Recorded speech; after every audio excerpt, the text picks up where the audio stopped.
আল্লাহর কসম লাগে, কথাগুলো শুনে যাবেন। দুনিয়াতে থাকা অবস্থায় যারা আখিরাতে বাজার করলো না, সওদা করলো না, পরকালে তাদের কি উপায় হবে সেই চিন্তা যারা করলো না, তাদের মতো হতভাগ্যই দুনিয়াতে আর কেউ নেই।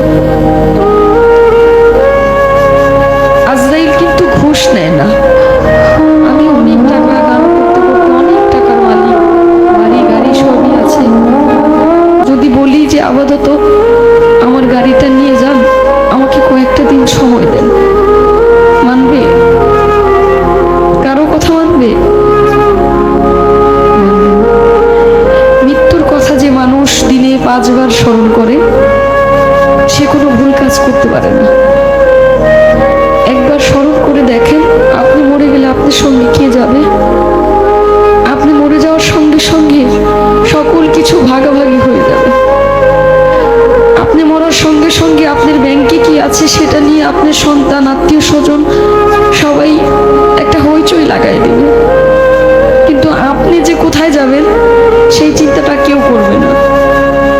মৃত্যুর কথা যখন স্মরণ হয়, নিজের কাছে খুব অপরাধী মনে হয় যে আজরাইলের সামনে কি জবাব দেব, কি বলবো সেদিন, কি বলার আছে আমার।